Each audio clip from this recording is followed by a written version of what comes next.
Ya. Seguimos entonces con la segunda parte.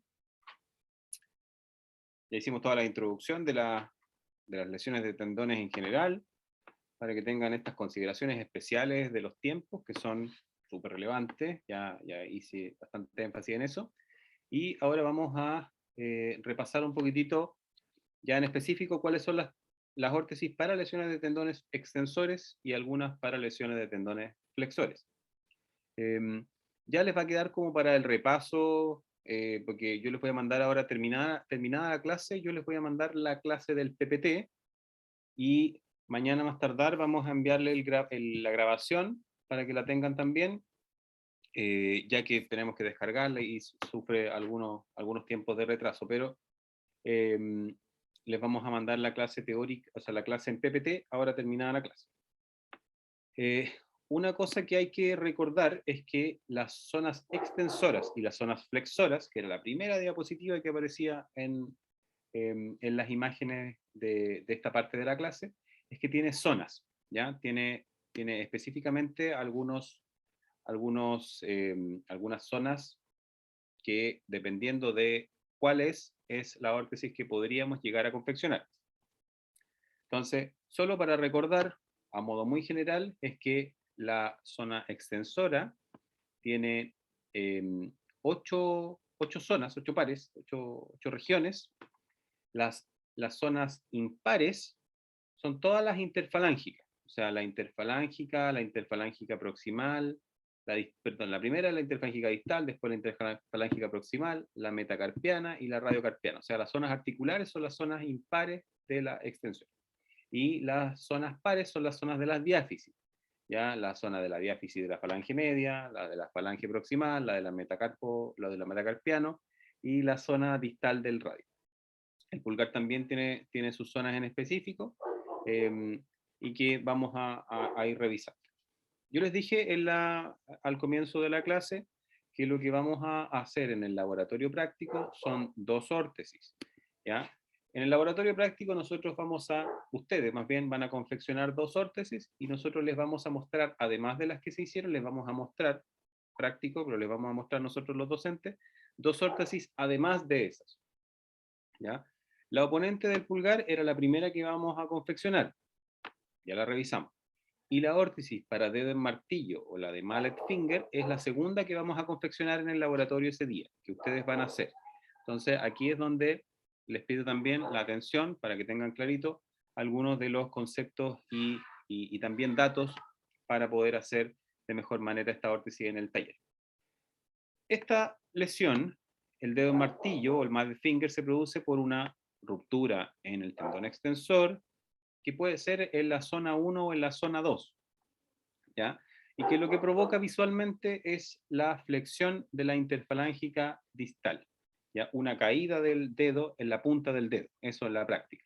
Eso puede ser provocado, en el fondo, por distintos tipos de mecanismos, pero el mecanismo más común y habitual es la flexión forzosa de la interfalángica distal, ¿ya? Eso es como el mecanismo más común de esta lesión.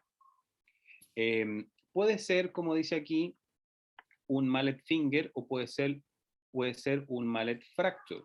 ¿Cuál es la diferencia? La diferencia es que el mallet finger es la ruptura del tendón, y el mallet fracture es la ruptura del tendón con, además, una pequeña fractura o una abulsión de una parte de la falange, ¿ya?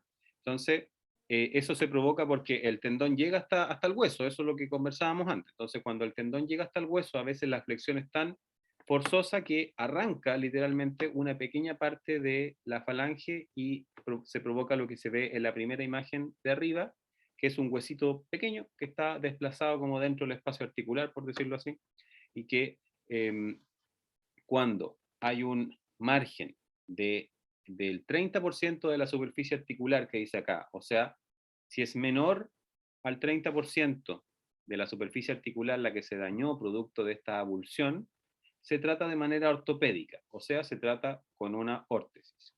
Si solo se dañó el tendón, se trata de manera ortopédica, o sea, con una órtesis. Y si es mayor al 30%, se usa ya es causal de cirugía. ¿Ya? Y ahí escapa de nuestras manos. ¿Ya? Los periodos de uso de esto van a ir variando, los vamos a conversar, pero en general son un periodo de 6 a 8 semanas. ¿Ya? Eso es como lo más común de uso permanente, 24/7, de esta órtesis que vamos a hacer en el laboratorio, les insisto. La férula de Stack, o la férula del dedo en martillo, o mallet finger, es una férula estática. ¿Ya? Es una férula inmovilizadora de la articulación interfalángica distal, ¿ya? Y que no tiene ningún componente dinámico, pero sí tiene una salvedad importante, y es que tiene que ser posicionada esta articulación interfalángica distal con una leve hiperextensión. ¿Ya? Tiene que quedar el dedo como parado un poquitito. ¿Qué va a provocar esa hiperextensión? Va a provocar que los dos cabos del tendón puedan tener contacto, solo por longitud, quedan en contacto. Al estar en contacto los dos cabos del tendón por la hiperextensión de la interfalángica distal, se provoca la reparación natural de ese tendón. ¿Ya? Entonces, lo que busca esta órtesis es proteger e inmovilizar la interfalángica distal en hiperextensión y provocar que los cabos entren en contacto para la reparación natural de la órtesis. ¿Ya? Eso es lo que vamos a tratar de buscar con esta férula, que es bien simple y es bien rápida de hacer. Por eso es que vamos a hacer 2 en la próxima semana. Este es el molde de la órtesis, ¿ya? Va como referencia anatómica la articulación interfalángica distal, sí o sí la vamos a tener que tener en consideración, la interfalángica proximal, que tiene que quedar libre en el movimiento que se va a hacer con la órtesis, pero tenemos que considerarla en el molde para saber hasta dónde llega en el fondo. Vamos a considerar la base de la uña, ¿ya? Que también va a quedar hasta ahí el borde dorsal de la órtesis, y vamos a considerar la punta del dedo. ¿Ya? Esos son como los hitos anatómicos. ¿Ya? Esta órtesis lo que hace es que se adhiere sobre sí misma por dorsal, como que abraza el dedo desde abajo hacia arriba, y lo que provoca es que después por un velcro, que es el que se representa acá en la imagen que está a la derecha, provoca que quede el dedo en hiperextensión de la interfalángica distal y la unión de los cabos. ¿Ya? Algunos de ustedes en el primer laboratorio que hicimos como de introducción, yo se los mostré así como rápido, y algunos lo hicieron, ya tienen cierto conocimiento de más o menos cómo se hace esta órtesis. Entonces, debiese ser bastante, y ya entendieron de que es simple, no es nada tan complejo. Aquí digamos una representación de cómo es que se hace esta órtesis, ¿ya? Se considera la base de la uña, se considera la interfalángica proximal, la interfalángica distal y la punta del dedo, que tiene que quedar cubierta, ¿bien? Obviamente, para que no haya golpes sobre la punta del dedo que vaya a provocar nuevamente una flexión forzosa de la interfalángica distal y vaya a provocar una nueva ruptura del tendón o que no pegue. ¿Ya? Se marcan todas estas referencias y se corta el molde sobre un termoplástico delgado de 1.6 milímetros, que es el que más se recomienda para órtesis digitales en general, porque es mucho más cómodo, además que tiene una adhesividad bien especial para poder hacer como el moldeo, y también las partes como se ve acá a continuación, que es el pegado de ambos segmentos desde palmar hacia dorsal. ¿Ya? Lo importante de acá es que se ve, perdón, un segundito que me falló algo acá. Ahí sí, se ve como el material se corta, o sea, se une sobre el dorsal, se corta el material sobrante y se deja libre la interfalángica proximal. ¿Ya? Esto se tiene que dejar libre para la posterior flexión, porque la flexión de la interfalángica proximal no tiene ninguna injerencia sobre el tendón extensor, entonces se deja libre. ¿Ya? Otra de las cosas que es importante considerar, y la vamos a ver a continuación, es que tiene que quedar libre la base de la uña, y tiene que quedar libre desde acá, desde una visión lateral, tiene que quedar libre la uña en sí misma. Esto puede ser un poquitito más arriba si quieren, pero queda libre la uña. ¿Por qué queda libre la uña? Recuerden, les dije, esta órtesis se ocupa 6 a 8 semanas. por lo tanto, la uña crece. Y así que necesito que tener espacio para poder cortar la uña, tan simple como eso. Entonces, eso como consideración importante también, ¿ya? Luego lleva un pequeño velcro sobre dorsal, que va, como sale acá, va a ser unido por palmar, y va a permitir de que la órtesis no se salga de su lugar, ¿ya? Esa, y tan simple como esa, es la órtesis, y queda de esta manera. ¿Ya? Acá lo que se observa es la órtesis terminada. Hay que considerar que hay que lograr una pequeña hiperextensión. Aquí no hay una pequeña hiperextensión, esta órtesis me la hice yo mismo y yo no tengo hiperextensión en mis dedos, soy súper tieso. Entonces, en ese caso se deja en la posición que más se logre en el fondo la hiperextensión, que no haya flexión, es lo más importante. Pero ojalá con una pequeña hiperextensión de al menos 10 grados, ojalá fuera al menos 10 grados. Si son 15 grados, perfecto, eso es como lo que se pudiese llegar a lograr. Hay varias de ustedes que son hiperlaxas y pueden lograr más que eso, ¿ya? Con 10 o 15 grados es suficiente. Pero fíjense en la hiperextensión que pueden lograr ustedes mismas en sus dedos y muchas logran esos 10 grados, digamos, haciendo una presión sobre la base o sobre el pulpejo. Pero esta es la órtesis que vamos a confeccionar la próxima semana. ¿Cuáles son las observaciones importantes? Lo que más les estoy recalcando, la hiperextensión de la interfalángica distal. Sí o sí, tiene que quedar en hiperextensión. Cuidar los puntos de presión que generalmente se dan en la zona dorsal, ¿ya? Que es como en la base de la uña y por la unión que se provocó del material. Ahí a veces queda, incluso puede como morderse, por decirlo en términos coloquiales, la piel. La idea es que no quede, que quede bien circular, que quede bien como es el dedo en el fondo, no que quede como una gota. A veces queda con una forma como de gota. La idea es que no quede así al mirarla por dentro. Como una circunferencia, insisto. Tiene que ser del mayor largo posible, pero sin restringir la interfalángica proximal. ¿Ya? Esa tiene que quedar libre y también va a ser dentro de la evaluación considerado de que se logre la flexión y que no se interfiera ni se provoque algún punto de presión.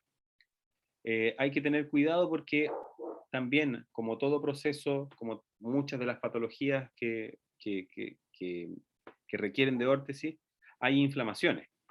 Entonces, en este caso, la inflamación se provoca como en la punta del dedo y hay que tener cuidado con no apretar demasiado, ¿ya? De hecho, de aquí también una indicación súper relevante, y es que los controles de esta órtesis tienen que ser al menos una vez por semana, al menos, porque va a haber, a medida que pasan las semanas o los días, va a haber una desinflamación natural, digamos, porque la inflamación dura un tiempo, ¿no?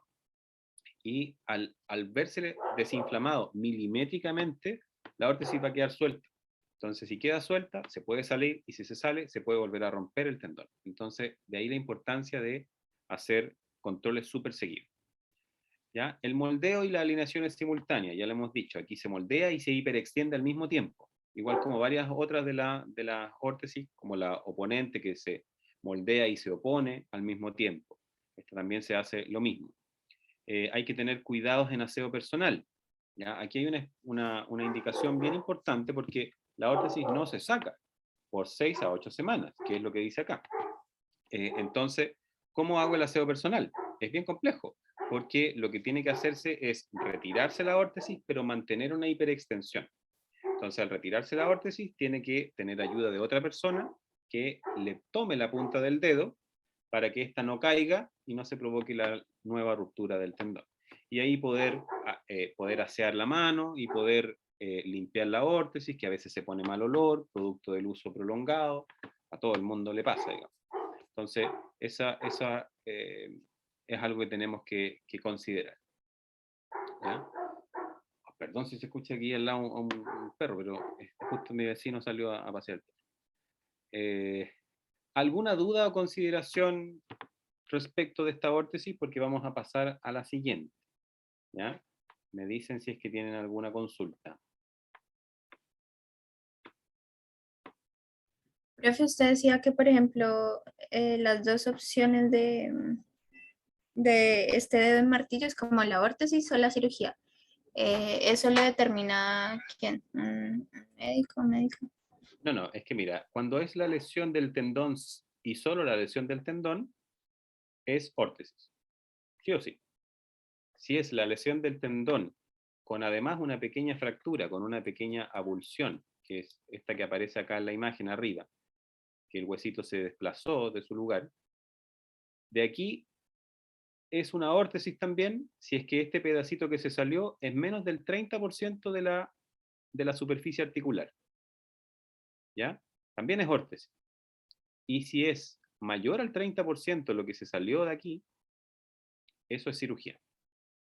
Entonces, claro, eso lo determina el médico, por supuesto, pero el parámetro para determinar órtesis o cirugía es si hay una fractura y si esa fractura es mayor al 30% de la superficie articular. Ya, ya. Vale, gracias. ¿Alguna otra consulta para pasar a la siguiente?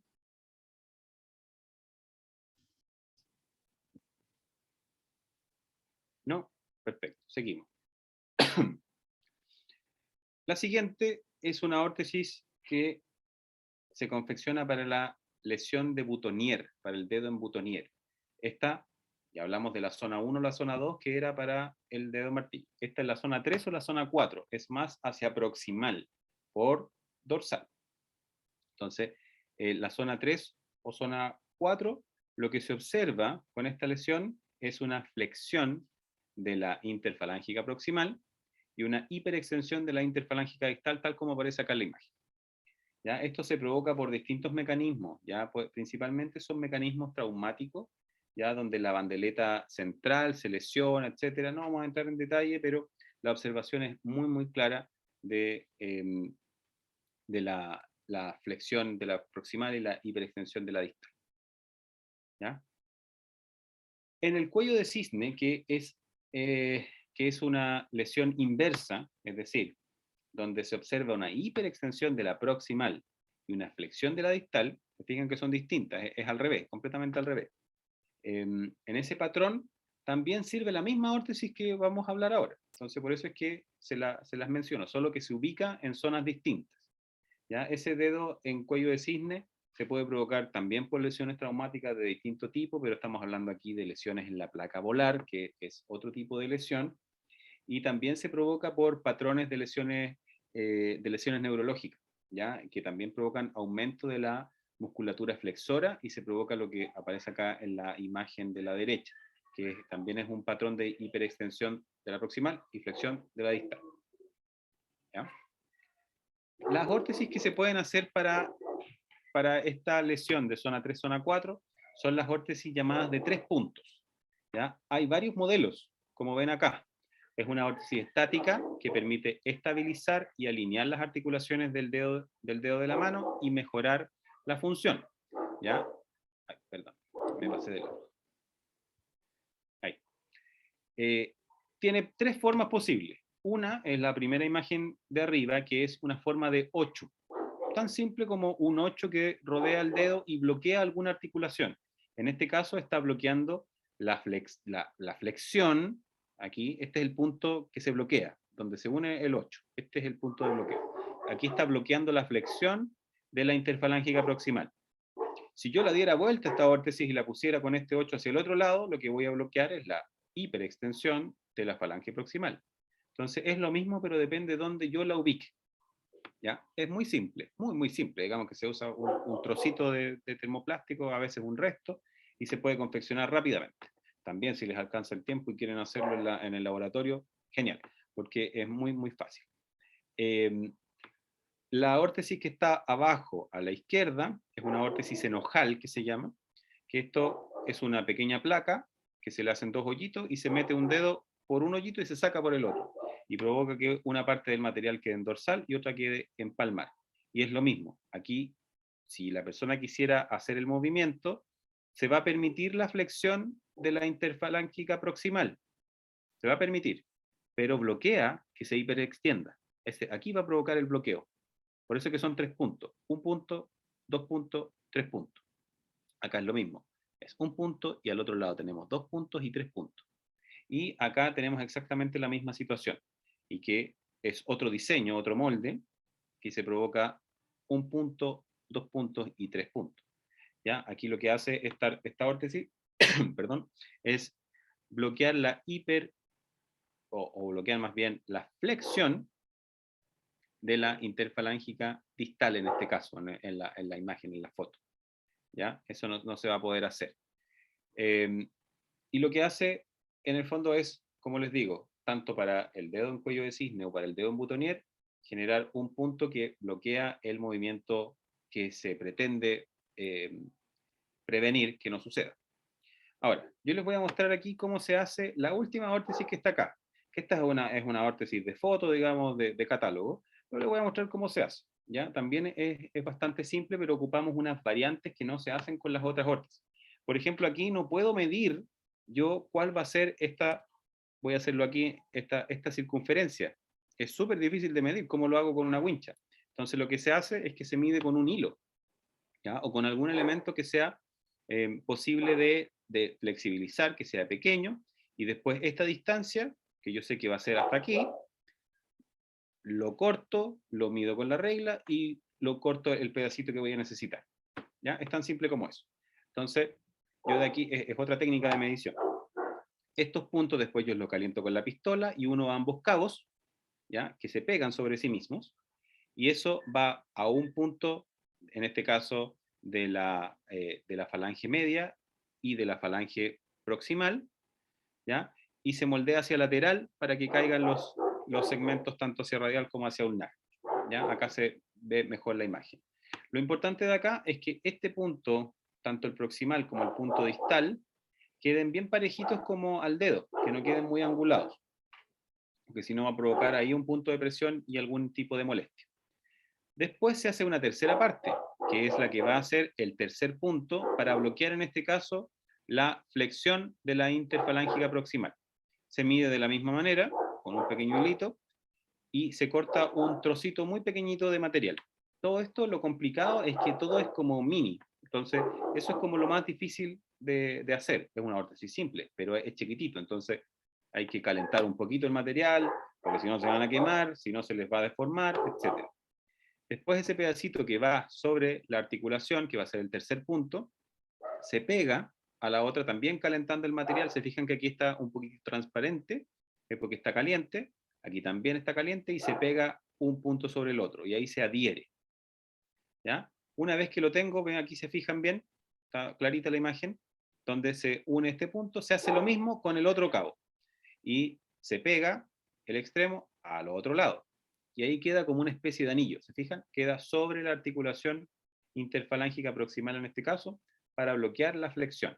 En este caso, insisto, lo que se está provocando. Yo podría hacer lo mismo al otro lado, podría hacer lo mismo acá en distal, podría incluso, a veces hay desviaciones que son como de artrosis, que son hacia radial o hacia ulnar, y también puedo poner esta órtesis como de lado, y ponerla también para prevenir que no siga la deformación. Tiene múltiples utilidades dependiendo como yo la quiera usar.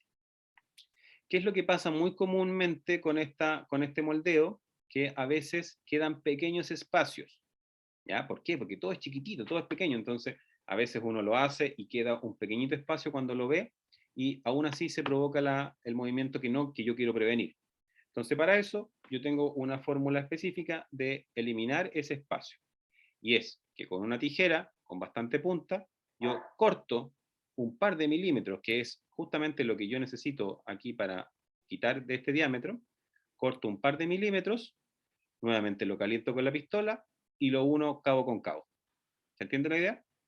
Entonces esto disminuye el diámetro y voy a dejar ahora que quede mucho más juntito, ¿ya? Y como a ras de lo que va a ser el dedo, que en este caso se va a usar el dedo medio en la articulación interfalángica proximal. ¿Ya? Para que vayan entendiendo más clarita la idea. Esto es la misma que las articulaciones, o sea, que las fotos de catálogo. Es exactamente lo mismo. Si se fijan acá, solo que está hecho con un material perforado, el otro está con un material liso, pero siempre en un material delgado de 1.6 milímetros, no más que eso, porque así queda mucho más cómodo. ¿Ya? Esto permite en el fondo facilitar también la función y que no se generen estos movimientos que van a provocar dolor o que se necesitan restringir. ¿ya? Acá, en la imagen de acá abajo, por ejemplo, hay una órtesis también de 3 puntos en 8, que es como una joya, por decirlo así. Esto también se hace. A mí me tocó una vez en particular trabajar con una usuaria que me pidió si es que podía mandarle como el molde a como un joyero, no sé cómo se llaman exactamente, perdónenme, em, para que le confeccionara una de estas y le quedó maravillosa. Hice esta misma que está acá, pero ella la hizo en plata y le puso acá unos circones, no sé qué. Pero algo así hizo. Y quedó súper bonita. Lo que permite esto en el fondo es que muchas personas que tienen deformidades en las manos, producto de enfermedades de larga data, em, que suelen ser muy, muy invasivas respecto de la estética, permite de que la gente use las órtesis, que son mucho más discretas. Entonces, eso facilita también, es un factor a considerar para poder confeccionar una órtesis y que realmente cumple el objetivo y es que se use y que mejore la función. Acá algunas de las observaciones y particularidades, como les decía, ojalá fuese una órtesis confeccionada en 1.6 milímetros, no más que eso, para que sea cómoda. Es un trabajo simple, como digo acá, pero de alta precisión, milimétrico, ¿ya? Se van a quemar los dedos sí o sí, es un hecho, porque eso pasa muy, muy, muy común. Trabajamos con pistola en elementos que son chiquititos, entonces, para generar realmente adhesividad y actividad del material. Hay que tener precaución con los puntos sobre las articulaciones que están inflamadas. A veces se puede poner debajo de estos pequeños, de este tercer punto, a veces se puede poner un pequeñito acolchado, dejar esto un poquito más grande y abajo se pone acolchado. También se puede hacer. Eh, Cuando hay que hacer órtesis para distintos dedos, uno después las mira y se ven todas iguales. Entonces, no son todas iguales, porque cada dedo tiene su propio arco, su propia dimensión. Entonces, yo les sugiero, como dato todo esto práctico, marcar las órtesis para cada dedo, de alguna manera, para que se entienda de que la persona no se pierda y que se las ponga como corresponde. Y lo que les decía, que hay también opciones para trabajar en distintos materiales, que es como en estos orfebres, creo que se llama eso, para confeccionarlas como con diseños y que queden mucho más bonitas respecto al punto de vista estético. Esta órtesis se las vamos a mostrar, no la vamos a hacer necesariamente en la próxima clase, recuerden que vamos a hacer dos, pero no sé si les quedó claro, si tienen alguna duda para que pasemos a la siguiente, que ya nos vamos acercando un poquitito más al final. ¿Alguna duda, alguna consulta?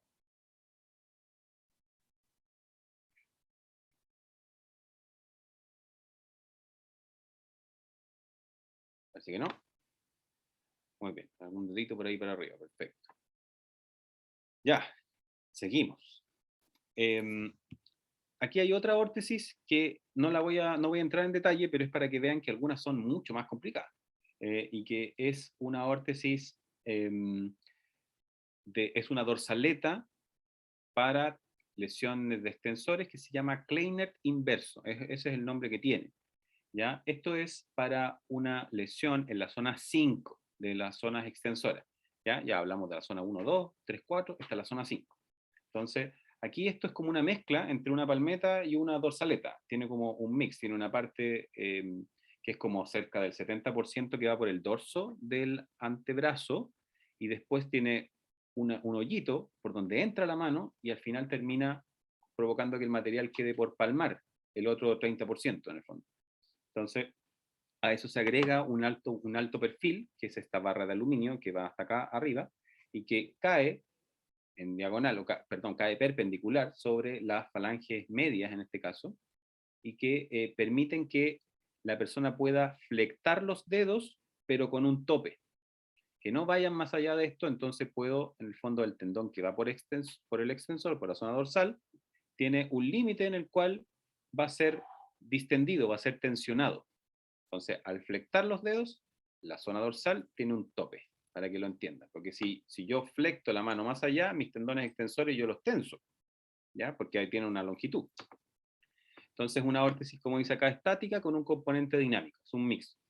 ¿Ya? Extensión logra extensión pasiva. ¿Por qué extensión pasiva? Porque al momento de hacer la flexión activa que dice acá, después estos elásticos provocan de que la mano vuelva a esta posición neutra, ¿ya? Y permiten que el tendón no tenga actividad y que tenga un tope para que no se distienda más allá de lo necesario. Entonces, con esto se protegen estructuras que han sido reparadas quirúrgicamente de fuerzas tensiles nocivas durante el periodo de recuperación. ¿Ya? Esto es lo que, lo que hace esta órtesis. Esto es como un diseño general, es como una especie de palmeta sin pulgar, porque el pulgar aquí no tendría nada que ver, a menos de que esté lesionado y también tengamos que incluirlo. Digamos, eso puede pasar. Hay órtesis, o sea, hay lesiones que pueden ser muy múltiples y que se tienen que mezclar como los tipos de órtesis. En este caso, pensemos que no. Y lo que se hace es como una palmeta sin pulgar, y se le hace este orificio a nivel de esta fenestración que se llama a nivel de las metacarpofalánquicas. De ahí se pasa la mano por esa fenestración y se unen estos pequeños cabos que van a quedar unos por dorsal y otros por palmar.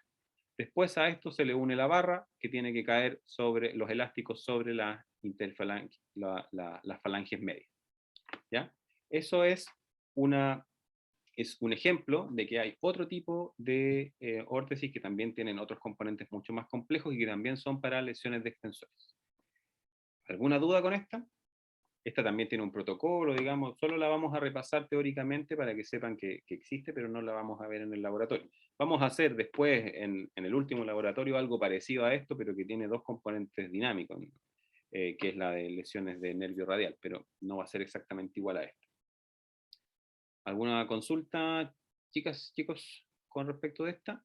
Pasamos a la siguiente. Solo era un ejemplo más rápido. Ah, perdón, creo que me falta, sí, aquí está. Las particularidades que esta se hace en material grueso, recuerden que son órtesis que cubren gran parte de antebrazo y mano, entonces tiene que ser mucho más resistente. Hay que tener mucho cuidado sobre los puntos de presión que en este caso se pueden provocar en la fenestración, que es en lo que va a quedar después sobre el dorso de la mano en los nudillos, en la cabeza de los metacarpianos. Debe agregarse una correa distal para los dedos para uso nocturno, porque imagínense usar esto en la noche. Imagínense, esta persona duerme con otra persona, es un arma, esto literalmente, a veces la usan de arma, pero eso es otro punto. Lo que sí provoca es que esta barra aquí está adherida con un pequeño termoplástico que es como un ojal, y esta se puede sacar. Se puede sacar la barra completamente y los deditos caen sobre la palma y aquí después se pone un velcro para la noche. ¿Ya? Así no tenemos esta arma mortal para que la misma persona no se pueda dañar o pueda dañar a otros. De verdad que es insólito, pero ha pasado. Es para lesiones en zona 5, uso de un protocolo de 4 a 5 semanas de uso permanente, después se va retirando gradualmente. Y el posicionamiento en el moldeo es de 20 a 30 grados de extensión de muñeca, ya lo hablamos al comienzo, siempre se busca como esa posición más funcional. Las metacarpofalángicas quedan en 45 grados de flexión y las interfalángicas quedan en este caso en extensión. ¿Ya? Ahora sí, eso es simplemente como mencionarles otro de los ejemplos de las órtesis de lesiones de extensores. Y nos pasamos ahora, me quedó esto. Y el pulgar libre con escotadura. Sí, bueno, aquí en el caso de que el pulgar no esté incluido, lo que les decía antes en la lesión, se deja libre. ¿Ya? La barra de alto perfil tiene estos cabestrillos, ¿ya? Estos son los cabestrillos que pueden ser de un material también bien dócil, la idea es que sean como suavecitos, y que van con esta barra y se provoca una tracción perpendicular. Siempre esto tiene que estar como lo más recto posible, como una caída en 90 grados. ¿Ya? Eso es como observación. Y llegamos a lo último, ¿ya? Se nos va acabando la clase ya, larga, que son las lesiones de los tendones flexores. ¿Ya? Esto también lo voy a dejar para que lo repasen más detalladamente después al leer la clase, pero aquí están cada una de las zonas, ¿ya? Que son de los dedos largos de los flexores y de las zonas de los dedos largos del pulgar. ¿Ya? ¿Qué es importante de esto, así como lo más relevante? Es que de estas dos zonas tanto me refiero a los dedos largos y del pulgar. La zona 2, ¿ya? Recordar que en algún momento se los tienen que haber mencionado en alguna otra clase, pero la zona 2 es la que se llama la tierra de nadie, que es entre la inserción distal del tendón flexor superficial y el comienzo de la vaina flexora a nivel del cuello de los metacarpianos. ¿Qué zona es esta? Bueno, aquí hay una imagen que trata de graficar de alguna forma que dentro de hay una serie de vainas, de poleas, de arterias, de venas y una serie de, de elementos que están todas en un espacio muy pequeño. Entonces, en la zona 2 es donde es más compleja la lesión. Cada vez que vemos una lesión de tendones que incluye esta zona, es donde estamos en aprieto. Y es donde hay que ser extremadamente estricto con los protocolos, con las indicaciones y con todo, porque cualquier cosa que resulte, que haga como un problema en la recuperación, va a ser de que no lleguemos al 100% de la recuperación, sí o sí. Eso es así. No, no pasa igual en la zona 1, ni en la zona 3, ni en la 4, ni en la 5, pero sí en la zona 2. Entonces, ojo con las lesiones en esa zona, porque también, al igual que lo mencionaba sobre los tiempos, también nos permiten proyectar resultados funcionales y orientar un poquitito en la importancia de cumplir las indicaciones y de ser rigurosos con ciertas cosas. Aquí hay poco espacio como a ser tan flexibles. Aquí hay que ser bastante rígido porque, les mencionaba antes, son cosas que se han estudiado por décadas. Entonces, no es que vengamos a crear algo nuevo, porque ya está recontra estudiado de que estos son los métodos que mejor funcionan. Aquí les voy a mencionar una de las patologías súper frecuentes y que capaz que a alguno de ustedes también le pase, que es el dedo en resorte o el dedo en gatillo, que es cuando se provoca la flexión de alguno de los dedos de la mano y queda como trabado. Y después como que hay que estirarlo con la otra mano o a veces se destraba solo. ¿Ya? Eso es lo que se llama una tenosinovitis estenosante. Ese es el nombre técnico. ¿Ya? Y se produce por un conflicto de espacio, que es lo que se ve acá en la imagen, entre el tendón flexor, ¿ya? Y la polea, que generalmente es la polea A1, ¿ya? Que está a ese nivel. Esto se puede provocar por múltiples razones, por movimientos repetitivos que se hizo una tarea, por movimientos, por alguna enfermedad inflamatoria, o por muchas razones, insisto. A veces es por fuerzas que se hacen sobre los dedos, que son así fuerzas permanentes. A veces le pasa mucho a personas que trabajan limpiando y que limpian con los dedos y limpian y después no pueden estirar los dedos y quedan como pegados. Eso es una tenosinovitis estenosante. Para ese tipo de lesiones, cuando es reiterativo y pasa el tiempo y ya se transforma en un conflicto, en el fondo en una lesión, lo que se hace es, es que, como dice acá, se provoca un chasquido doloroso. Es como un clic que a veces duele y que es por este conflicto de espacio. ¿Ya? ¿Qué es lo que dice la literatura al respecto? La literatura dice que hay órtesis que son más eficaces que otras. ¿Ya? Digamos que la órtesis es el tratamiento gold estándar, es como lo que se hace para esto. Esta es la revista americana de terapia ocupacional, o sea, de terapia de mano, y que dice que aquí hay una comparativa entre una órtesis de bloqueo de las articulaciones metacarpofalángicas, ¿ya? Que son las que aparecen acá en la izquierda, ¿ya? Y como ven aquí, lo que provoca es que no se pueda flectar el dedo a nivel de la metacarpofalángica, ¿ya? Es simplemente eso, ¿ya? Ese es uno de los métodos que se usa para la órtesis de dedo en resorte. Y la otra es una órtesis de bloqueo de la articulación interfalángica proximal, y que es la misma que yo les mostré antes en la revisión anterior, que también se usa para lesiones de flexores.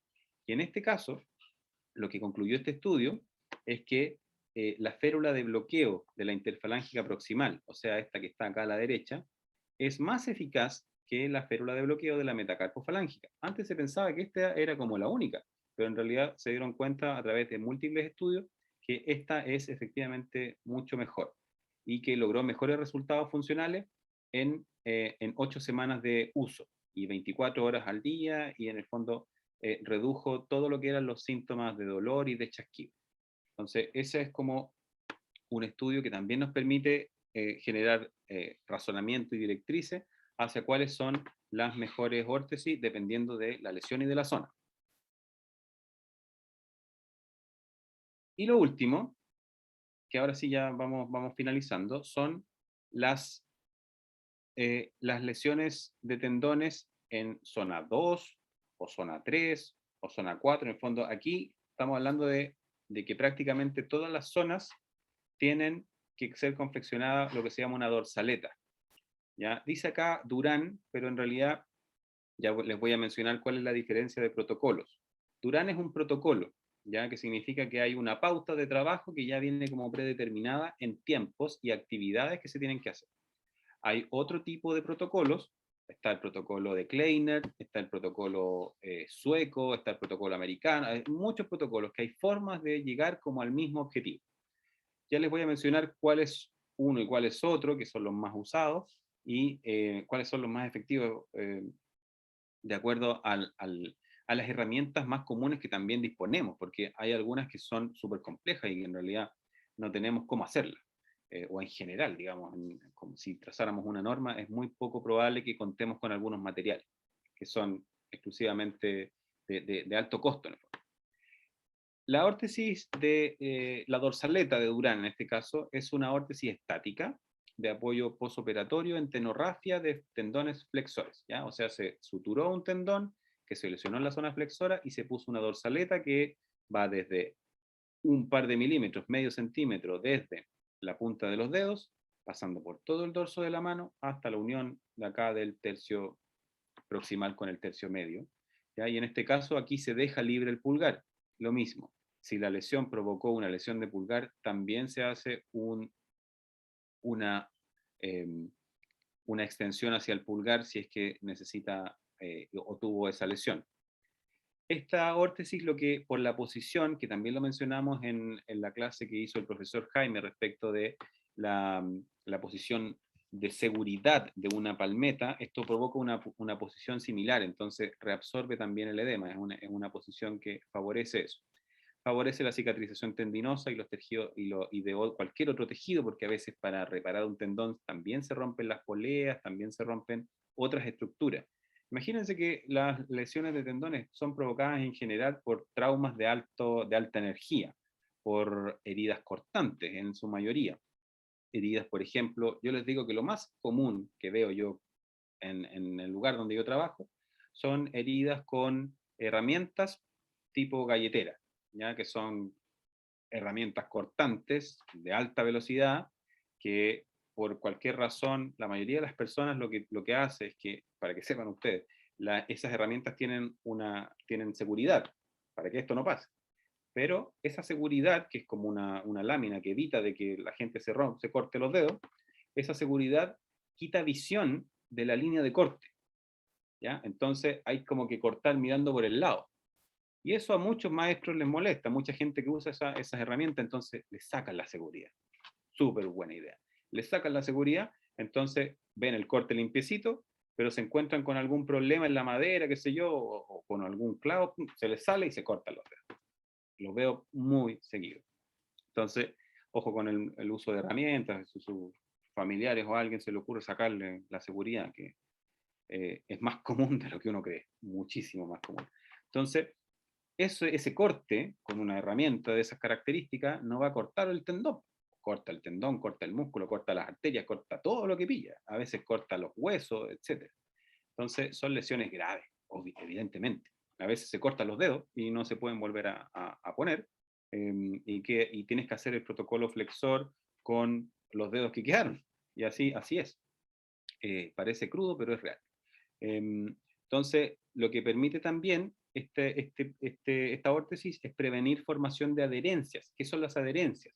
Los tendones pasan por unas poleas, por unas pequeñas vainas, que si no hay movimiento, esa vaina tiene un líquido. Y si no hay movimiento, ese líquido se seca y el tendón se pega como a esta vaina. Entonces, después cuando se quiere mover, no se puede. Por eso es tan importante respetar los tiempos y empezar a movilizar pasivamente desde lo antes que se pueda, y ahí volvemos nuevamente a estos 7 a 10 días, que es donde hay que comenzar y que es delicado el tratamiento. ¿Ya? Toda esta movilización pasiva lo que busca es en el fondo orientar, como dice acá, longitudinalmente las fibras del colágeno, las nuevas fibras, y hacer que este tendón sea mucho más fuerte. ¿Ya? ¿Cómo se hace la dorsaleta? súper rápido y súper simple. Aquí lo que se toma en consideración es como todo el borde de la mano. Ya hicimos como el ejercicio de cómo se mide el 60% de la circunferencia del antebrazo.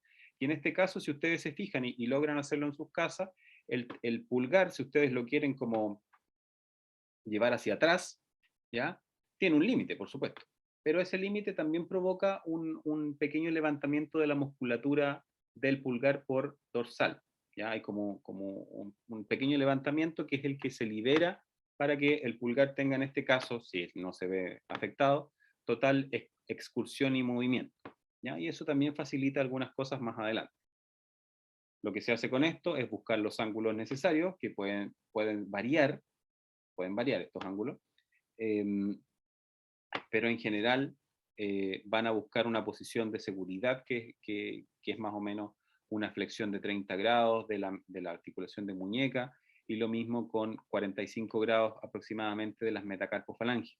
¿Ya? Todo esto es bien variable dependiendo de cómo quedó la persona después de este accidente, ¿ya?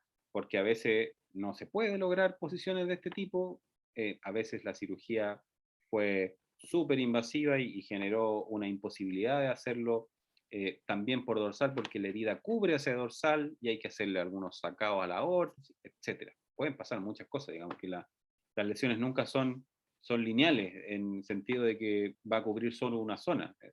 Una herida no respeta nada al respecto, por supuesto.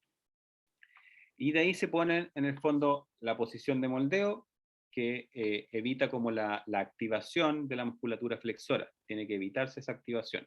Entonces aquí es donde se generan las indicaciones para tratar de ser bien cautos en que la persona no mueva. ¿Ya?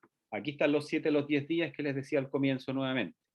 Si ustedes retiran un yeso con el que viene la persona al momento de llegar con ustedes, terapeutas, y tienen que hacer esto, tienen que indicarle muy bien las posiciones en las que tiene que estar y no activar la mano, porque si la persona mueve la mano, se cortó el tendón. Fin, no hay más que discutir. Entonces, el cabo está muy suelto, el cabo está muy frágil. Entonces, los puntos, digo yo. Entonces, hay que tener esas precauciones como súper relevantes. ¿Ya? Lo que se hace después es poner distintos velcros para tratar de dejar esta zona lo más estable posible. A nivel de antebrazo va un velcro grueso, a nivel de muñeca otro velcro grueso, se puede agregar una a nivel palmar y sí o sí se pone una a nivel de los dedos porque esa es la zona que va a descubrirse después. Imagínense ese velcro que obviamente se puede retirar, que es el velcro de los dedos, se puede abrir y ustedes pueden mover estos dedos para comenzar con la excursión del tendón dentro de las vainas y así no se adhiere, y comenzar a reorientar las fibras de colágeno que están lesionadas en la posición longitudinal. Eso es lo que se busca con esta órtesis, que sea segura, pero que permita en el fondo el movimiento pasivo al comienzo y activo posterior. La cobertura de esta órtesis va sí o sí desde medio centímetro distal a la punta de los dedos, ¿ya? El moldeo entre 20 y 30 grados de flexión, metacarpofalángica en 45-50 grados de flexión, interfalángica en extensión. Eso es lo que se describe acá en la imagen. El pulgar en este caso queda libre con una escotadura en la base para permitir un óptimo movimiento del pulgar, ya que aquí no está lesionado. Se recomienda incluir una banda de acolchado a nivel del dorso de las interfalángicas, ¿ya? Aquí se puede poner para que quede un poquitito más cómoda, tanto en las falanges como en el primer espacio. Y durante 4 semanas, ¿ya? Durante la cuarta semana se puede remoldear la órtesis y poner la muñeca en cero, ¿ya? A la cuarta semana ya podemos hacer ese remoldeo, ese segundo tiempo, porque las indicaciones de movimiento cambian, la actividad del tendón es distinta, la firmeza también es distinta, y podemos poner la muñeca en extensión de 0 grado o en flexión de 0, en posición neutra, y ya poder mover activamente los dedos. Eso va a depender del protocolo que se esté usando. En este caso, acá lo que se muestra, por ejemplo, es cómo se lleva a cabo ese protocolo. Lo que yo les decía es que se retira el tendón que está más distal y se comienza a flexionar pasivamente cada una de las articulaciones. Fíjense bien aquí en el B, se está flexionando solamente la interfalángica distal, después la interfalángica proximal, y después aquí se está haciendo un movimiento combinado. Pero después de que ya se logra este movimiento y este movimiento, se puede comenzar con la flexión de la proximal, la distal y de la metacarpofalángica en conjunto. De acuerdo al protocolo de Durán, que es el que yo les estoy mencionando aquí, las repeticiones estudiadas y que están en el protocolo son 8 repeticiones de flexo-extensión pasiva de la interfalángica proximal, después 8 de la proximal y después 8 combinadas. ¿Ya? Eso es lo que indica el protocolo de Durán. Todo esto se hace 4 semanas. 4 semanas. Es harto rato lo que se usa esta órtesis de forma permanente y solo se retira para que el terapeuta o la terapeuta haga la movilización pasiva. No para que haga movilización activa. Todavía no entramos en eso. Si antes de las 4 semanas la persona hace movimiento activo, tiene riesgo de cortarse el tendón. Riesgo. Si es que la persona hace fuerza, por ejemplo, con esa mano, tiene el 100% de posibilidades de que se corte el tendón porque la fuerza recién parte gradualmente a las 8 semanas. Entonces, de ahí la importancia como del uso y de la protocolización de esto para poder dar correctas indicaciones y que realmente se cumpla lo que estamos esperando. Este es el protocolo de Durán que dice que durante los 0 a los 3 días en este caso se confecciona una dorsaleta. Esto es los tiempos ideales que estudiaron estos tipos, digamos, en Europa y en Estados Unidos. Entonces, aquí difícilmente vamos a hacer una órtesis de estas características en el día 0. Muy, muy difícil. Pero eso dice el protocolo. Entonces, no, ceñimos como a la chilena. Se realiza la dorsaleta en las posiciones que ya hablamos. Entre la 0 semana y la 5ª semana se realizan ejercicios dentro de la férula. ¿Ya? Dentro de la órtesis, que era lo que le estaba mencionando en la diapositiva anterior. Cada una hora se hacen 10 u 8 repeticiones, esto varía, de cada una de las articulaciones y se comienza también con el manejo de la cicatriz, que probablemente ya va a estar en condiciones de que no se adhiera, de que no se pegue a tejidos profundos y de ir dándole forma. Entre la 4ª y la 5ª semana, la férula dorsal se puede descontinuar el uso o bien se puede poner en posición neutra. Eso es lo otro que se puede hacer. ¿Qué es descontinuar? No es eliminar, es que se puede ir retirando gradualmente. ¿Cuál es la indicación que generalmente se da? Es que se use para la noche y se use para salir. ¿Ya? Ahí se tiene que usar esa órtesis porque son momentos en los que pueden suceder accidentes y que no hay control, básicamente. Se puede enredar en la sábana, qué sé yo, y se puede flectar los dedos sin querer, o en la calle se puede caer, imagínense, cualquier cosa puede suceder. Entonces, lo que está fuera del control hay que tratar de mantenerlo lo más controlado posible, valga la redundancia. Y que entre esas semanas comienzan los ejercicios activos recién de extensión y pasivos de flexión. O sea, puede haber movimiento activo recién entre la 4ª y la 5ª semana. Ya desde la 6ª semana efectivamente ya se puede retirar la órtesis completamente y se realiza ya pequeñas actividades de bloqueo y de puño, ya levemente. Y desde la 7ª u 8ª semana ya se trabaja contra resistencia. Se hace trabajo de fuerza y la férula no corre, ya la dorsaleta no corre, a menos de que se necesite corregir algo de rigidez que haya quedado, pero ya se hace otras férulas. Se hace unas férulas que pueden flexionar los dedos como a fuerza con algunos elásticos, etc. Esas son otras. O extender los dedos con una barra de aluminio contra resistencia. Se hacen otros abordajes. Entonces lo que hace el protocolo de Durán y Hauser que se llama, es flexión y extensión pasiva. ¿Ya? Eso es lo que nosotros hacemos durante las 4 semanas iniciales, flexión y extensión pasiva. ¿Por qué hago énfasis en esto? Porque lo que vamos a mencionar ahora muy brevemente es que hay otra variante que es la órtesis dorsaleta, pero de Kleiner. Esto también se usa en algunas partes en Chile, pero contiene otros elementos, que es un sistema de tracción elástica. ¿Ya? No es solo pasivo. El otro es mucho más seguro.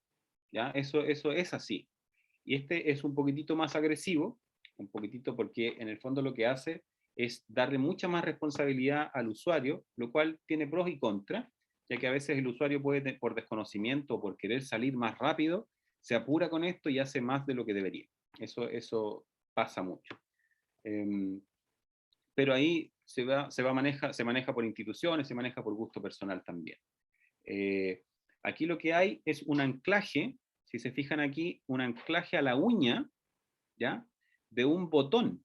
Esto es literal, es un botón que el cirujano cose a la uña de la persona, ¿ya?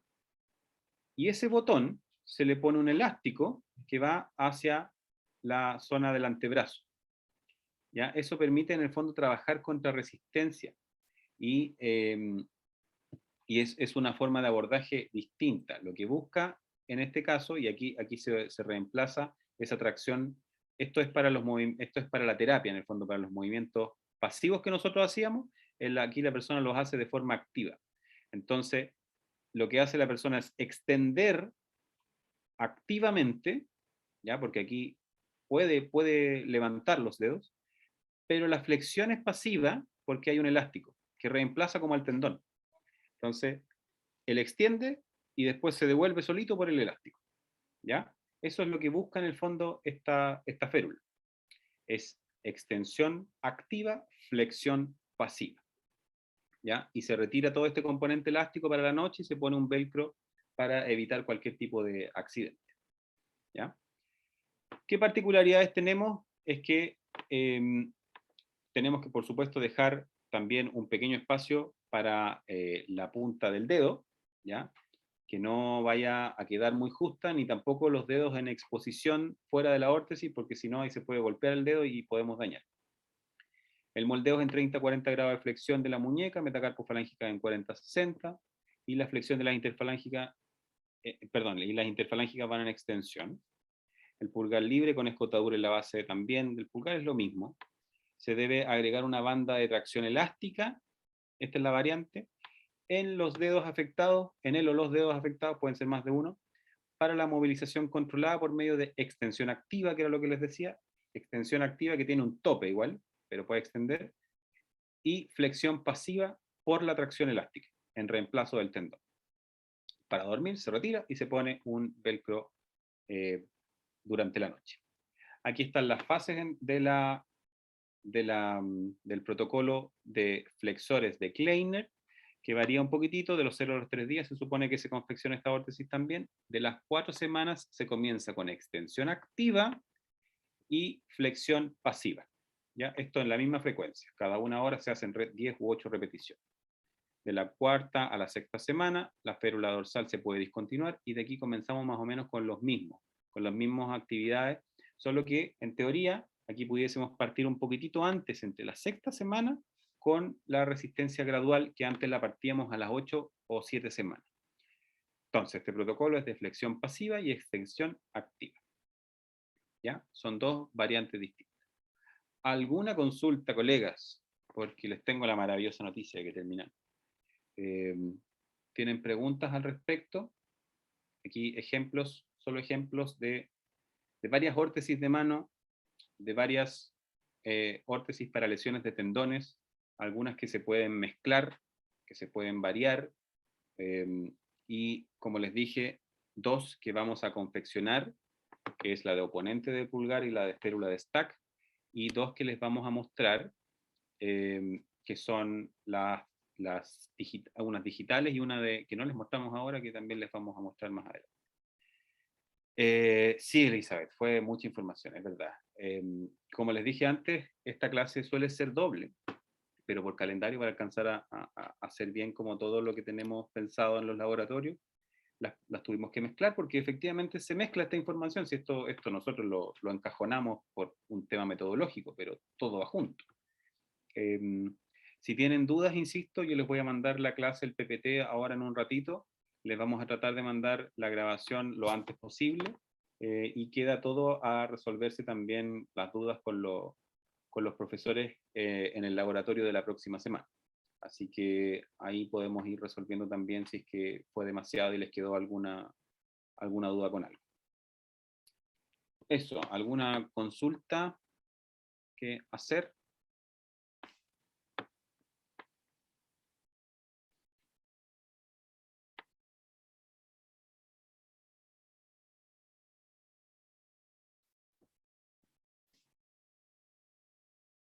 ¿Estamos bien, parece? Me parece que quedó todo como ahí clarito. Ojalá que haya quedado clarito. Yo sé que fue harto, chiquillos, de verdad. pero si tienen consulta, bueno, aquí está también el mail de consulta, nos pueden escribir, me pueden escribir a mí también, y lo vamos resolviendo con los profesores en el laboratorio. ¿Ya? Así que eso pues, Pancho, para que dejes de grabar,